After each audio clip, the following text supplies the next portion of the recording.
Hey, did you hear the one about the legal team that became the creative operations leader's best friend? Believe it or not, it's not a joke.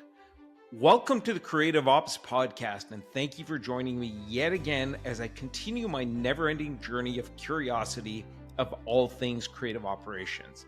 In this episode, we're shattering the myth that legal teams are the nemesis of innovation. So, buckle up as I sit down with Betty Louie, General Counsel and Partner at BrandTech Group, who reveals how their legal team has become a critical catalyst for AI adoption.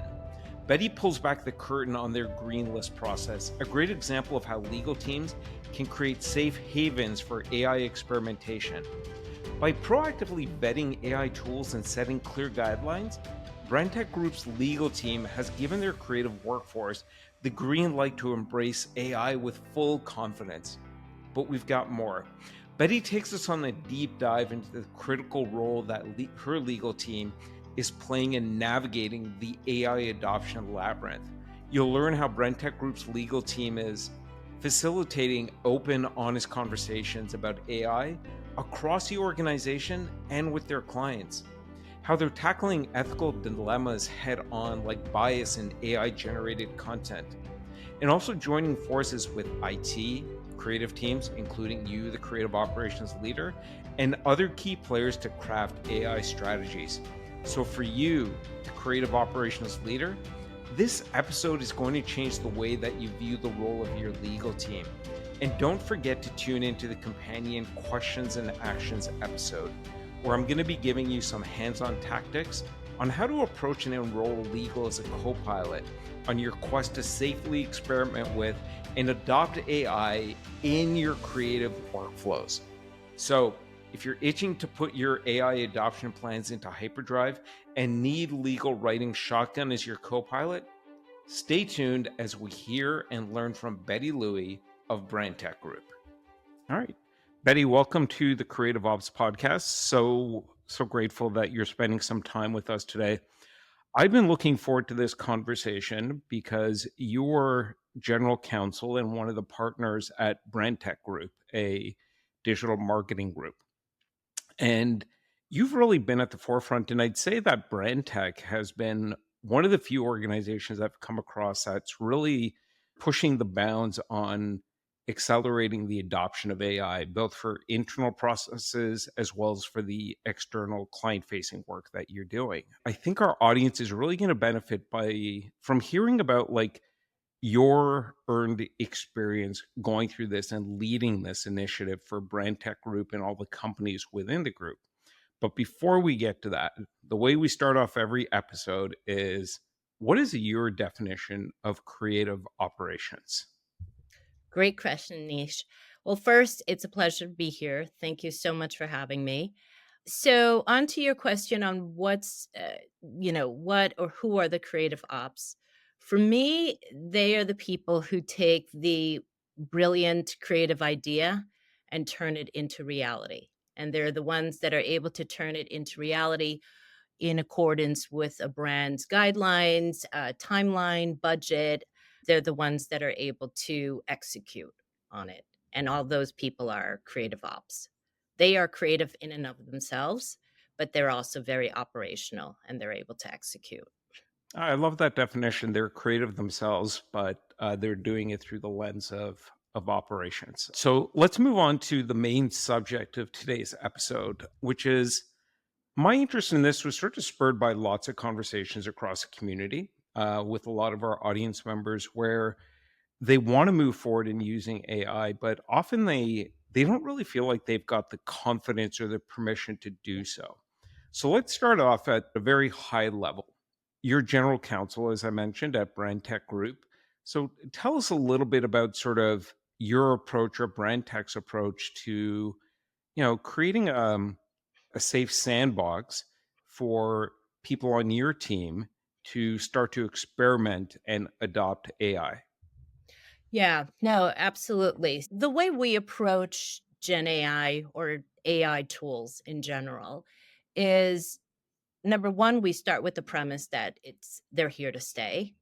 We ourselves have been operating a Gen AI platform that's been around since 2018. And we start with the premise that, you have to acknowledge, not ignore the strengths of Gen AI tools or AI tools, but you also have to acknowledge their limitations. And you go from there and you think of, let's say from a legal perspective, the way we approached it was how do we work out a system where it's efficient for everyone involved, but it also encourages play, it encourages innovation, encourages collaboration, but yet at the same time work within certain guidelines, setting up different guardrails for people. And how do we do it in the most efficient manner? Again, you're just encouraging the innovation and supporting the innovation. I know at BrandTech, you and your team have got this green light process that you've put in place. And to sort of pick up on some of the things you just mentioned around like, what Gen AI is good for, what its acknowledging its limitations. Can you walk us through that green lighting process? It almost sounds like somebody goes, "Oh, I found this AI tool," and God knows there's so many of them these days. Like, Yes. I'm pretty sure after we finish our recording, I'll open up my inbox and I'll have newsletters talking about the next 100 AI tools. Yeah.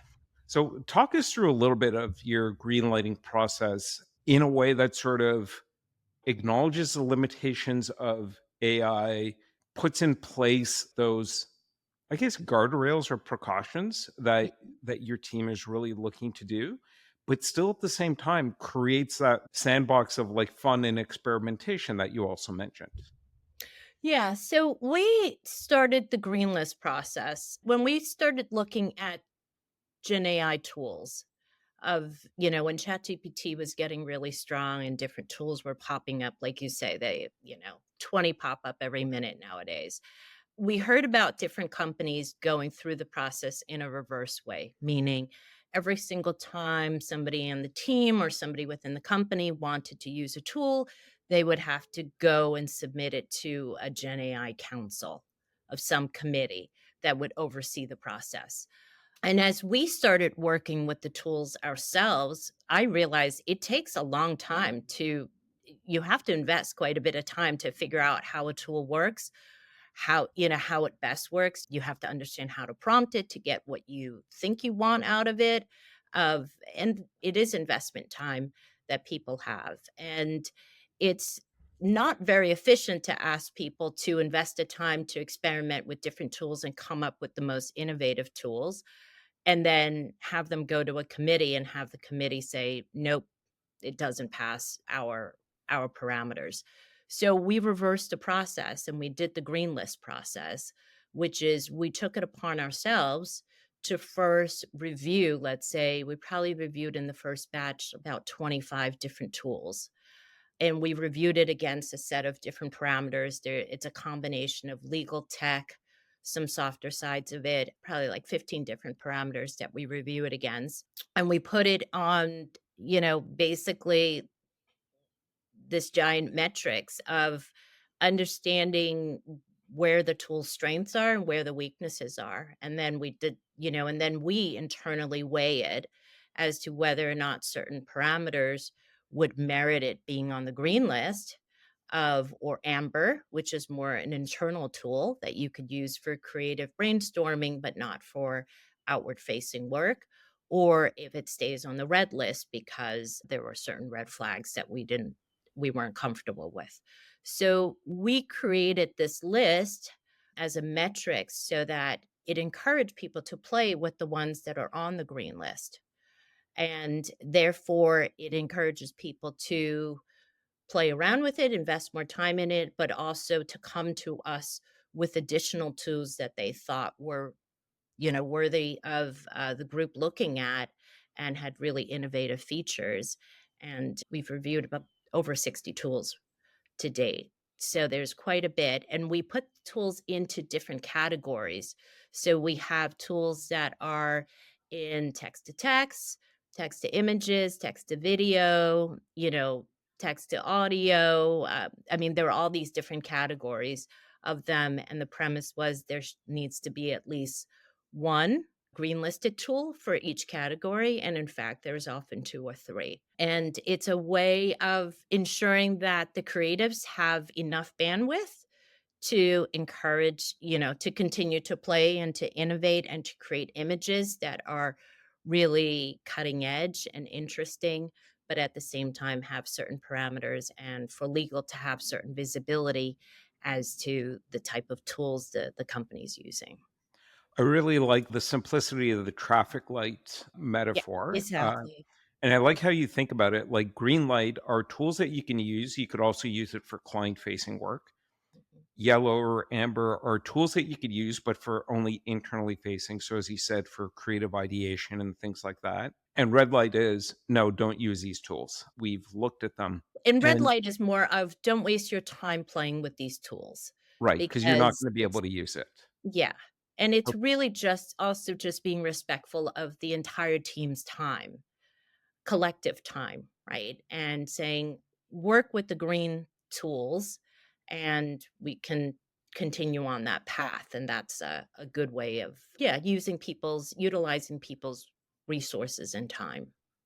And you talked about like these 15 or so parameters that you look at. There's some that are related to legal. I imagine those are things like where's the data stored? Who owns rights to whatever's generated through that particular tool? And then IT's looking at things, probably, I'm going to guess things like do they enable single sign on and things like that in terms of like user access. And then you also mentioned some softer things. What are some of the things in the software category? Is it around like what data was it trained on? Yeah, so the softer part I put in the bucket of we certainly look at the provenance of the tool. We look to see what the tool was, if there was a foundational model that it was built on. And for certain ones you could tell. They might disclose what it was the tool was built on top of, and certain ones you can't tell, and certain ones are completely built up. So that certainly is one of the categories. I wouldn't put that necessarily under one of the softer evaluations. That's more still a technical evaluation in my view. The softer ones are the provenance of the company, meaning who is behind this company? Do they have a reputation? What's their funding to date? Because like we both have seen, there are so many of these Gen AI tools that are popping up all the time and they're popping up all over the world. So you need to be sure that there's sufficient funding behind a certain platform so that if anything ever went sideways, they wouldn't just close up shop and leave you holding certain, assets that you didn't really know what to do with. So a lot of it is just doing a bit of diligence and understanding who's behind the company. Are they well funded? Who are the founders? And just different types of information about it and having some understanding of the journey that you're going to embark with them on. Yeah, I think that's a really smart approach.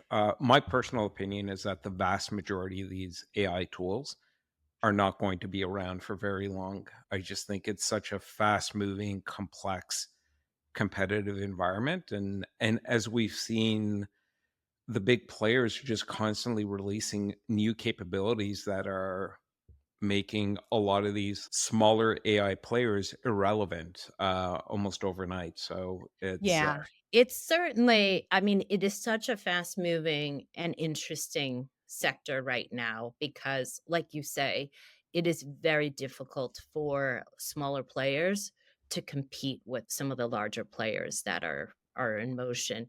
And then at the same time, a lot of the larger tech platforms are investing a huge amount into some of these companies.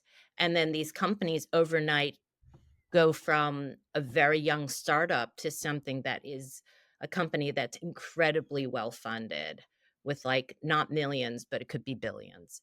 And it's just, you just get some huge players coming in. So you certainly see a lot of the large tech platforms, they're also doing their own diligence as to which is the new up and coming innovative technology in this field. So either they're building it on their own or they're investing very heavily in the new ones. So it definitely for the ones that aren't getting the investments from these large tech platforms, there's definitely a bit of a there could be a bit of a struggle if they're not getting additional funding from other sources. Yeah, that's a really good point. So let's go back to the green list for a moment, if we could. The 15 parameters across legal, tech, some of those like softer things, which sound like they're actually pretty hard things, especially in terms of like provenance and what data was it trained on and things like that, because that might get into like certain ethical implications. Who decides what tools are evaluated? Is this something where anybody across BrandTech Group can like send an email to you or your legal team and go, "Hey, I came across this tool. I think it could be very valuable and helpful, either for internal or external use. Can you put it through a review process?" So is that the way it sort of starts, or are you and your team or somebody else going and proactively finding like what are tools out there that are sort of getting a lot of buzz, getting adoption, people are using that we should just sort of like preemptively evaluate and see if it ends up like green, yellow, or red? Great question. It's a combination of both. So when we first started, we started with a batch of 20, 25 tools. And those were more of a bunch of us looking at this sector came up with the tools. But this was about a year ago. So the landscape was much smaller then. Right. And we thought we had a pretty good base as to what they were. And we do now have a form that people fill out online and just say, yes, please evaluate tool X. And part of it is they have to explain why it's innovative. Why is this tool doing something that isn't already being done by other tools that are on the green list? But yeah, it doesn't necessarily come to legal in the first instance. It comes to some other people that are more also on the Gen AI operational field. And then it gets a value, and then it comes its way to, let's say, the green listing process. But yes, we do collect that information. So it's pretty organic. It's not, a one-way street. There might be, we would hear of something, we have people referring us to different tools of we're pretty steeped in this space at the moment. So it is we're hearing things all the time. Someone say, "Well, check this out. This company looks really good. This looks very interesting." We might be hearing some from the brands themselves, and then certainly from our own team members as to tools that they really like. I don't really look for that form per se anymore. We're really hearing of it so organically because we are so steeped in the space. And then, we'll decide which ones make it to the next batch. So let's go off on a bit of a tangent if we could. You said that phrase steeped in this space. Mhm. And what I've been thinking about since we initially spoke offline in preparation for today's episode is you, and by extension, BrandTech Group, to me sort of feel like a bit of an anomaly. I think a lot, in a couple of ways, I think a lot of organizations right now are just sort of paralyzed by the fear of the enormity of AI is going to change everything. They're also, in a way, I think, sort of paralyzed by how quickly things are changing, almost like, should I even bother using anything today? Because it seems like something new or better comes along every 24 seconds. And then also, with all due respect to all of my friends and colleagues I've worked with in the legal profession, who are all amazing individuals, legal often gets a rap for they get in the way of progress. But you said we're steeped in it. You've got this green listing process. You and BrandTech seem different to me in terms of AI adoption. What is different about your organization that you seem to sort of like embrace this and sort of raced out ahead? And you don't have all the answers, but one of the ways in which you're trying to figure out the answers is creating these safe sandboxes, and that's accelerated adoption across all the operating companies in BrandTech Group.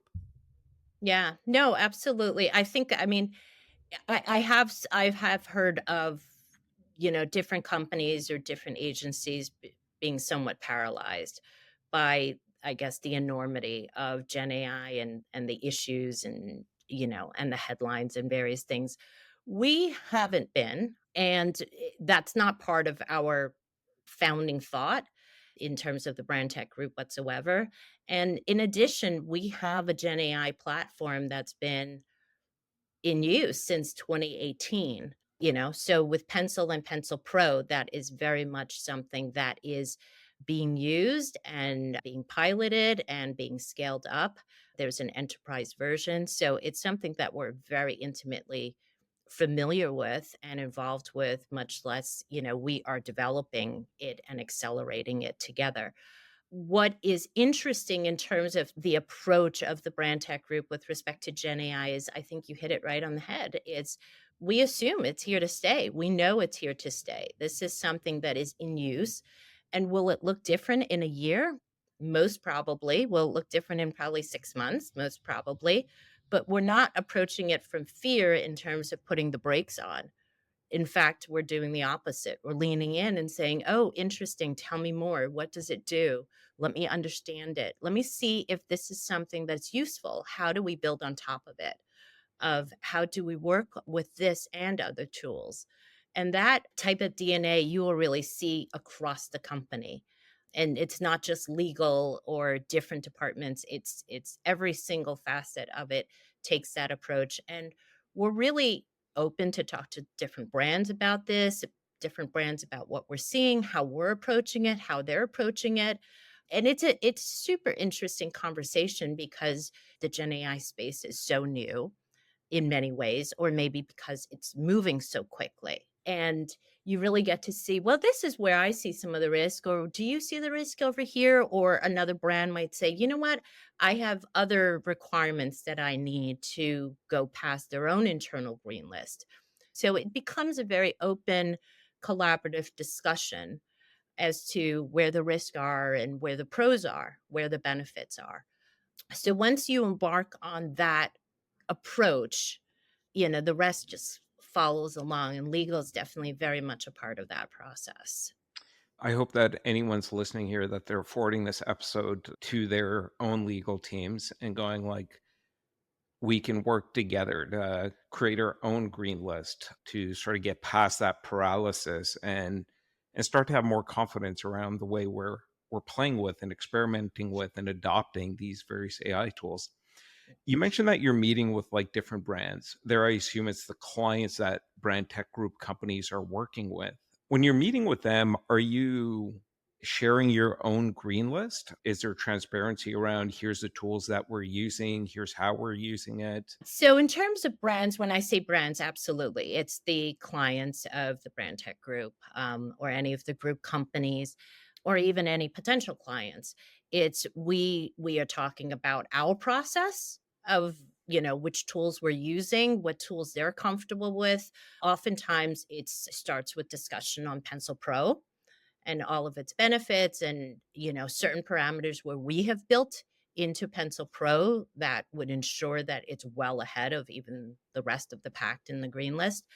And it is fairly transparent in terms of working with the brands as to what's on our green list. We can't tell them whether it should be green on their list, but we certainly tell them what's how we adopt it, right? Because every single brand, every single company will have their own risk appetite.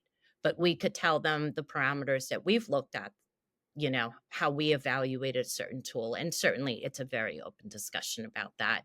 And then again, every single brand might have additional aspects to it. There might be a security team, there might be an IT team that might have other parameters, but it is very open, and it's very open in terms of the terms we're looking at or terms that we've negotiated with different platforms. So it's a fairly transparent discussion. Yeah.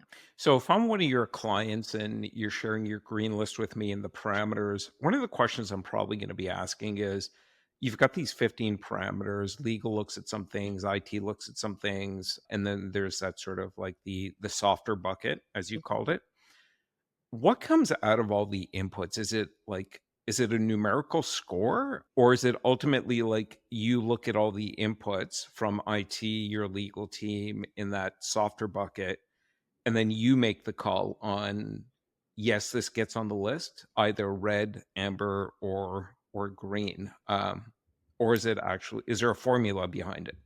There isn't a formula. We're not as formulaic in it. There are certain ones that are pretty non-negotiable in our point of view. Basically, once we get a certain batch and we review it, and it gets reviewed, then a few of us come together, not that many, and we basically say, we don't need a number on it. We say, okay, this, okay, I think green, this, amber, this, red. By now, we've looked at so many tools that some of it is instinctive. Once you start seeing how the terms play out, you get a pretty good sense of it, and that discussion doesn't need to be super long. And how did you come up with the list of the 15 parameters? Was that based on like, you know, the way you've evaluated technologies in the past? Is there something sort of very specific and unique to these AI tools that resulted in some of these parameters?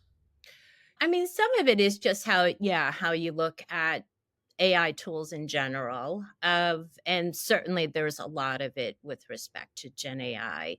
You look to see indemnification because the Gen AI space is moving so quickly in this regard. So it's a combination. I think some of it is just what any lawyer would look at when they're looking at evaluating tools for a company to use. And then the Gen AI aspect is certainly on top of it, understanding the input, who owns the inputs, who owns the outputs. That's very Gen AI specific, right? Because the output is the magic right now. It's more than what people had imagined, and how quickly and how beautiful the images can be in 1 second. And if you don't like it, you generate another image and you generate other ones. So it's a combination. And certainly, we're not tied to these parameters. There could be additional ones over time. And certainly with the advance of video, like video is getting on Gen AI is getting Right. really good and really quickly right now. So there could be a whole bunch of other categories. And again, I think the key is we're not rigid and we're not tied to this is the way it will be. We're actually very, very relaxed about it. We evaluate it, we're fairly nimble on it. And, if there are more video type tools and we're looking at it and more innovation, there could be other categories that we have to evaluate. And we're not protective of any of these. And actually, when I talk to brands or when we talk to brands about their own green listing process, it's super exciting when you hear of different categories. Like, if you hear of different categories, or if you hear, "Oh, our IT department or our security department requires certain things." It's actually super interesting from my perspective, at least, because you hear different inputs and you hear, "Oh, that's interesting. I hadn't appreciated that angle." So I think that's a really important quality to have with respect to Gen AI, whether you're in legal or any other aspect. It's evolving so quickly that you really can't be tied to, your current position. You really have to just keep staying open and open to discussions and just talking and reviewing different, what's out in the market and really playing with the tools. There's no substitute for really working with the tools by yourself. And even for us on the legal team, we're always checking them out. I mean, it's impossible to evaluate any of the Gen AI tools without really understanding what they do. How do they work? How can you work with them? How can you work with them with other tools?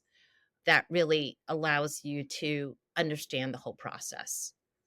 One of the things that's like coming through for me crystal clear and hopefully for the listener as well is just the collaborative approach that you take both internally and externally with your clients, and there's this constant state of learning and updating, and I think that aligns really well with just how quickly, as we've said, this whole space is moving and evolving.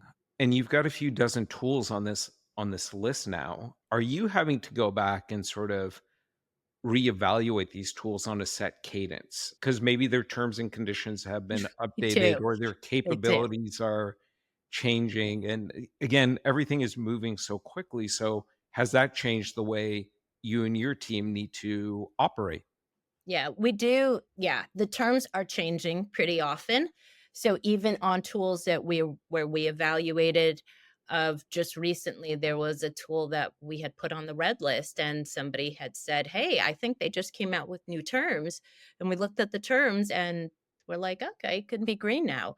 So the sector has changed a lot since we've been looking at it for the last year. We were one of the early people really evaluating the terms and conditions of a whole bunch of different Gen AI tools. And now you see that there is more of, especially at the enterprise level, certain terms that you expect to see. And if you don't see it right away in a short period of time, you really see the terms changing and becoming they're more user friendly, they're more permissive, they give better protection for the user. So you certainly see the evolution of that. But with respect to our green list, yeah, absolutely. It's not a static green list. So it's not just we review one and done. We do go back and we do have to change if necessary, if they get updated. It is incumbent upon us to stay abreast of that.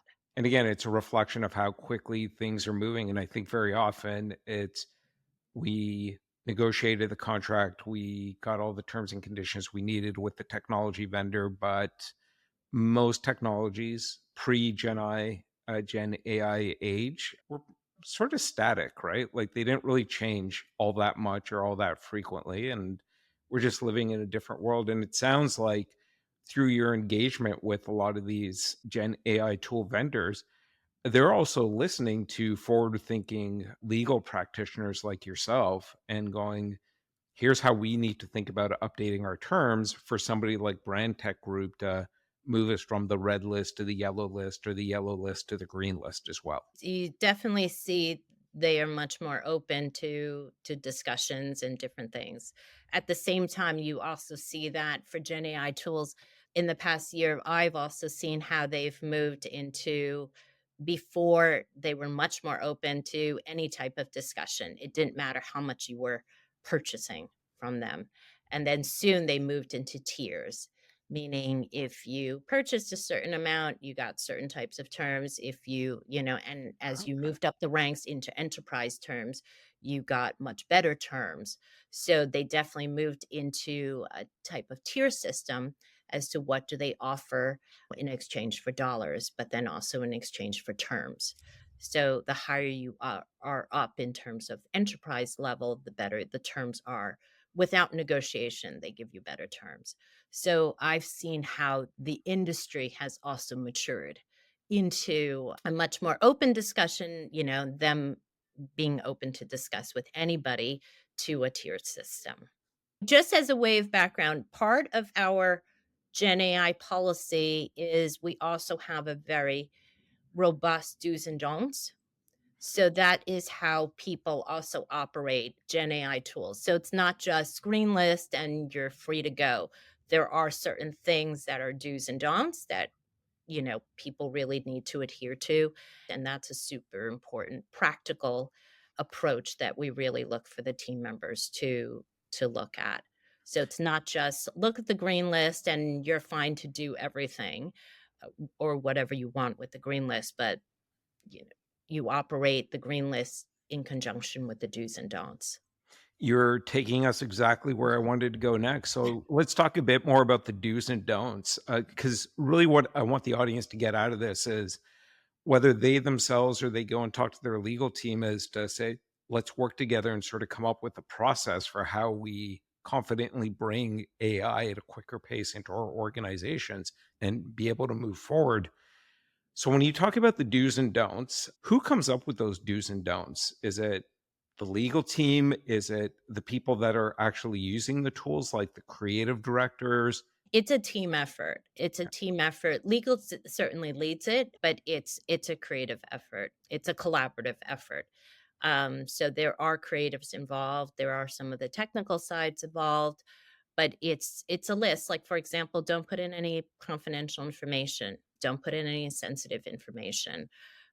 That's certainly driven by legal, but that's also part of the creative process of making sure that you are sensitive and super sensitive of a brand's confidential information and sensitive information of, to protect against not getting infringing work. But it's also a practical matter is don't put in what one of my colleagues says is don't put in pronouns. Like, for example, if you put in, give me an image of Wonder Woman, you're going to get an image that is going to be infringing on someone's copyright because you're going to get Yep. Wonder Woman.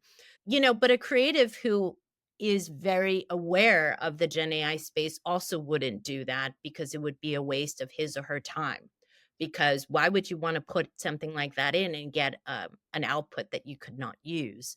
So it doesn't need to be driven by legal, but it's a collaborative process. But you also want to make sure that certain guardrails are in place.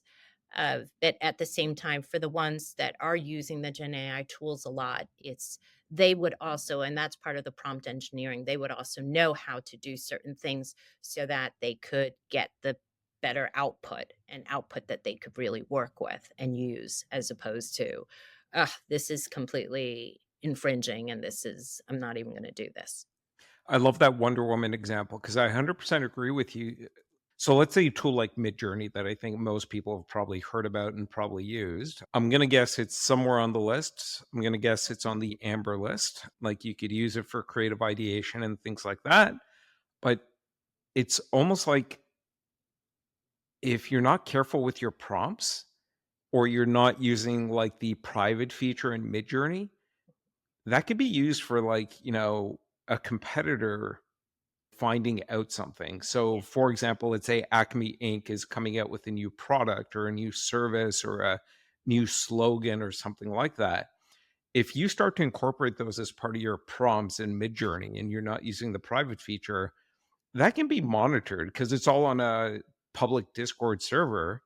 And all of a sudden, somebody might go, "Oh, Acme Inc. is about to launch this new product. We're their competitor." And so I think the do's and don'ts, I really like that because that probably then sort of back ends into how are teams and individuals trained on using these tools as well, I imagine. Absolutely, absolutely. I mean, look, if you're working with a brand, it is incumbent upon you that you keep any of the brand's private information and super sensitive information completely confidential and you keep it safe. So it's absolutely important that the do's and don'ts are adhered to, and there are certain guardrails in place, and that the brands have confidence that your team is confident and comfortable to move in that space without tripping up on, you know, making silly errors or something like that that have huge ramifications. So it is really important that that type of, the do's and don'ts move from the paper of a do's and don'ts to a practical reality of how they should be used. I like to talk a little bit about like maybe digging more into some of the softer things. We've seen a lot of stories in the media over the last year around how certain tools, the outputs they generate. I saw this YouTube video from South by Southwest from just a couple of weeks ago. And this one individual gave some examples of they're putting in prompts into one of the text to image tools. And the prompt was CEO. And the outputs were overwhelmingly older white men. And then they followed it up with a prompt for like CEO of a company that makes tampons, a product that only Mhm. women would use. And it still came up with like predominantly men as the output. So how do you sort of think about evaluating the outputs these tools are generating? And then how deeply do you sort of look at or ask about like the data that the model was trained on? Yeah, absolutely. The date, and that's certainly a lot of headline news nowadays in terms of the, inherent bias in sort of some of the original training models. I think I shared with you before when I started playing with the tools, I also looked to see, give me a picture of a woman CEO or a businesswoman or an Asian businesswoman. And I had gotten pictures of like women with, like, a family, like, running or something. It was a really strange image because I was expecting a headshot, whereas if you don't put in a gender, you would get a headshot of a male, right? So the combination of putting in a woman and Asian, you get more of a family setting, even though it's supposed to be in a work environment. And then or if you do another iteration of it, I got headshots of very young women professionals. So it was a totally professional headshot, but it was of young women that were starting out in their careers, let's say in their early 20s. So it was interesting because it was not able to acknowledge women professionals of my age of without being with in a family setting. It wasn't inherently generating that image. I'm sure now over time it's gotten a bit better because people have been much more mindful, but these images that come out is based on images that they train on. So if you're not getting a plethora of Asian women over a certain age with professional headshots, it's not coming up and generating those intrinsically when you ask for the output. At BrandTech Group, we have a tool that's called Bias Breaker, where it's a tool that can be used together with Pencil, and it's something that you can turn on. It's not systemic, so it's not like it's automatically on. It's something that you can turn on, and it does adjust for some of these, let's say, inherent biases that might be in training models and allows you to look at it in a different lens. So you're able to work with the output in a, let's say, more diverse way. So this is something that we at BrandTech, we are intimately very close to in terms of understanding the training and also generating images that might be more diverse and less diverse, but also within your control as to how to be mindful of it. And that's why it wasn't built in on a systemic level. It's not that, it's something, it's a tool that you can control. You can turn on, you can turn off.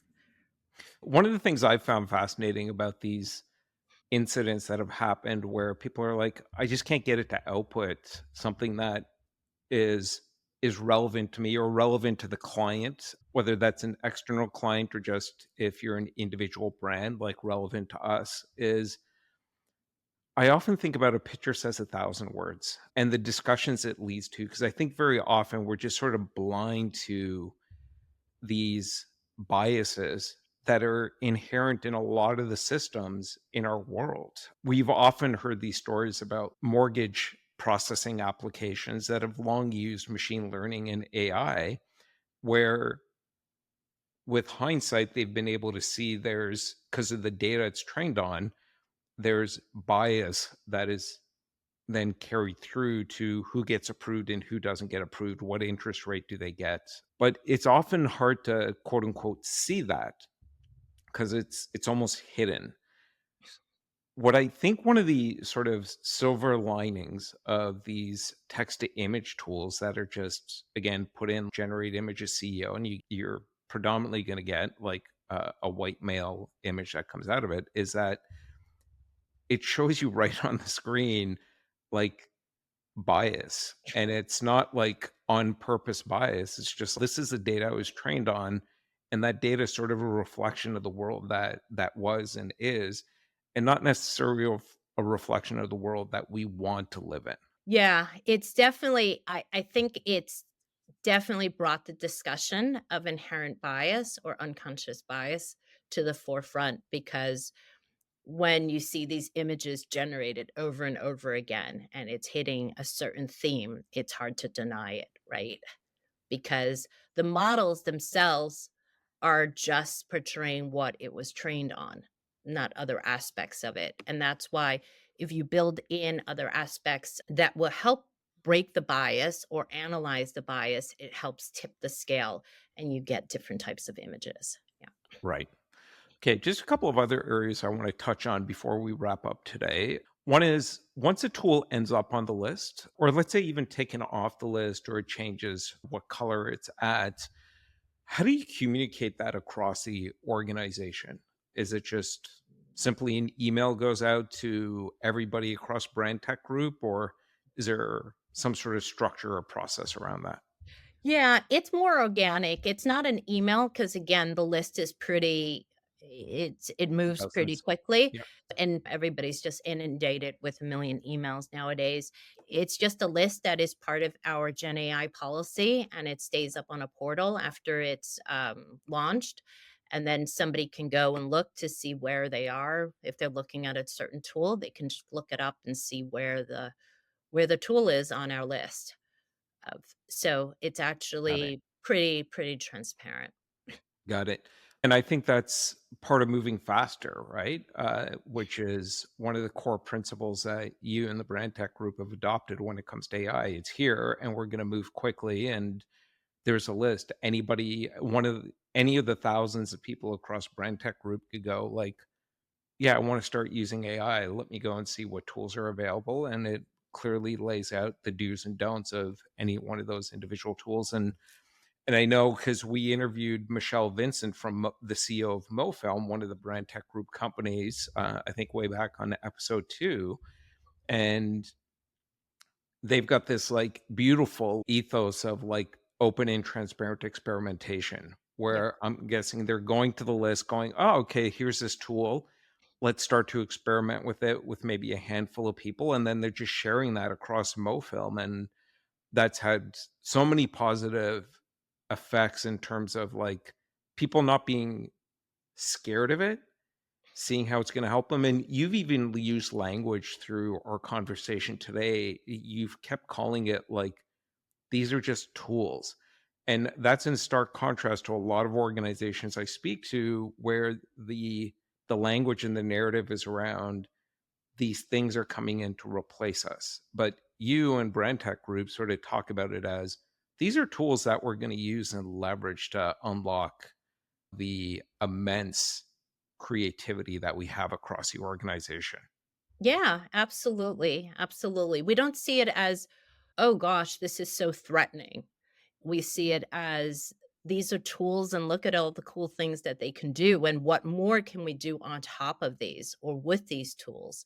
What other angles can we add on to it? Human in the loop is very much a part of Gen AI tools, and it's very much a part of how we operate. And I think the other good part of a green list and an organization having a lot of transparency and dialogue and collaboration is, it doesn't become incumbent on one group of people to figure out what are the best tools, because we're getting all the feedback from across the company and from outsiders as to what tools to analyze. Is there might be tools that somebody, let's say, for example, in the MoFilm team might not have thought about, but when they saw it on the green list and they saw what category the tool fell in or what it can do, they're like, "Oh, let me play around with this and let me see what it can do." So it really encourages this type of collaboration because you get the input from all your team members, but much larger than your immediate team members just across the company to see what type of tools that are out there and how interesting they are. So it really is a very innovative approach, and it Yeah, I love how encourages you're able innovation. to do that right across BrandTech Group. You're doing that in concert with your clients as well. They're learning from you, you're learning from them, and it just creates this exponential component to it, in terms of, Absolutely, like, adoption. absolutely, and they do sometimes ask, "Have you worked with this tool? What do you think? Where are you seeing this? Where do you see issues with this? Are you getting requests for this?" So it really is a safe, it's a safe environment where people talk about Gen AI and what we are seeing. So it's not just about tools, but about features or what are some of the cutting edge things we're hearing. And those are super interesting conversations. Yeah, I'm sure they are, and I know for anyone listening, they might be going, "Well, we're not, we don't have multiple companies or things like that. We're just a single brand." But even within a single brand, it sort of further reinforces the idea of in your organization, adoption of AI should be a team sport. Not just in terms of evaluating technologies, but also how are different functional groups using AI and what are they learning from it? And what's marketing doing, what's creative doing, what's sales doing, what's legal doing. I'm sure your own team is starting to experiment with certain tools as well. So the final thing I want to dig into, if we could, is let's imagine you're sitting around the table with 9 legal peers from different organizations, and they're going, "Betty, you and BrandTech Group have raced out ahead. We've learned so much, just from the simple yet impactful way in which you've approached evaluating tools and creating this green list process, an asset for the entire organization to benefit from. What are the things that are sort of top of mind for you in terms of like risks that you see moving ahead? Yeah, I mean, yeah, there are definitely a lot of things that are always kind of on my ticker to watch for, especially in this space. The copyright lawsuits that are going around the US right now, it's something that we do keep an eye on, and we are mindful of if there are any developments in it and kind of what some of the arguments are, if there are novel arguments about it. That's something that we watch for. But in terms of things that are more on my mind right now, it's really understanding, I think videos that are coming out with Gen AI is getting very interesting, but very, very complicated at the same time. For example, recent questions came up about synthetic humans in videos.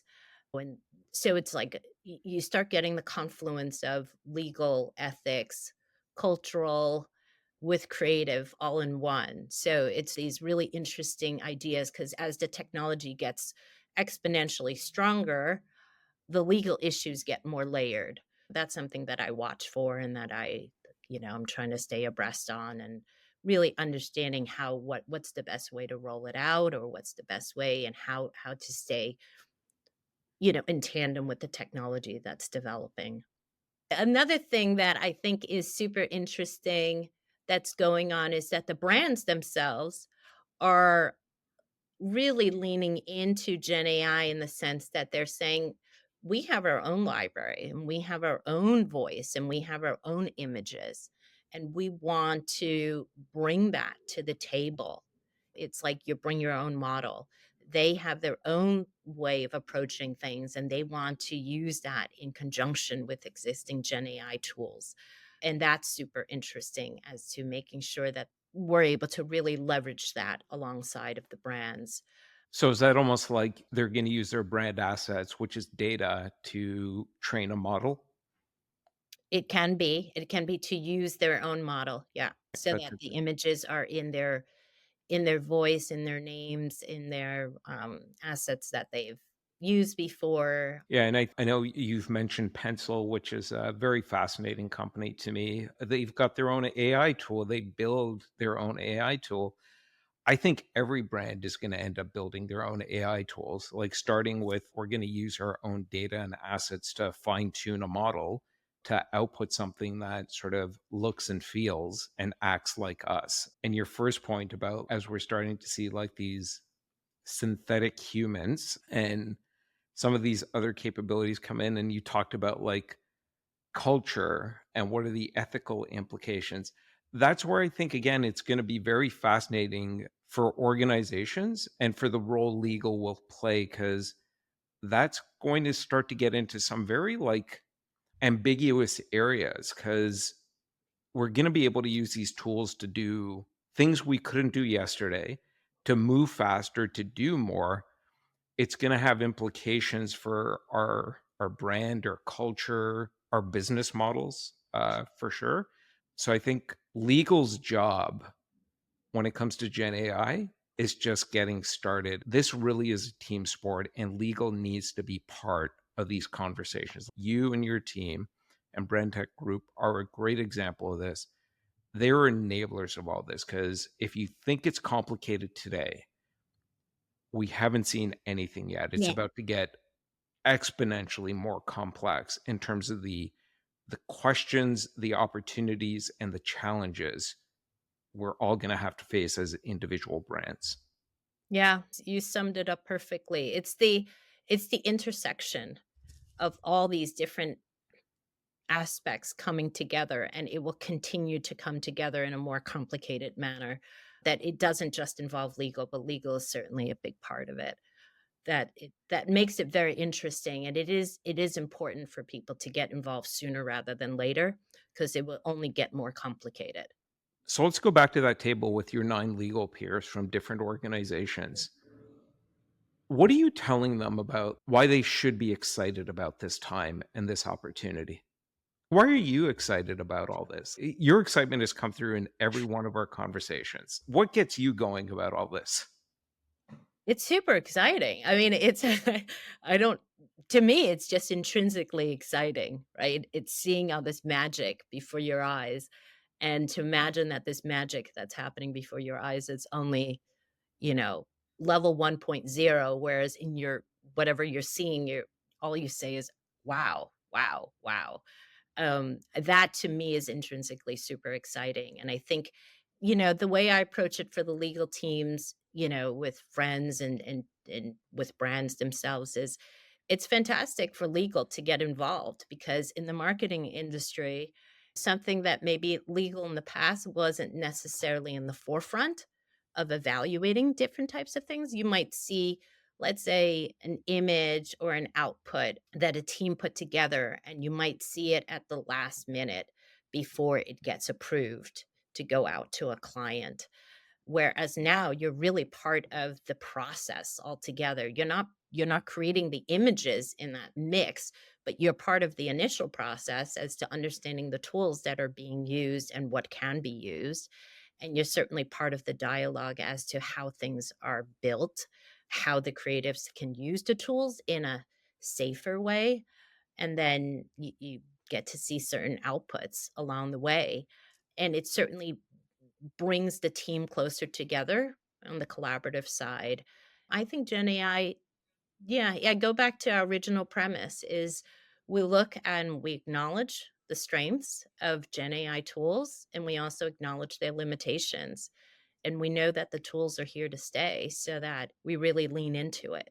We don't ignore it or we don't try to step away from it. So as we're wrapping up, two meta thoughts like occur to me.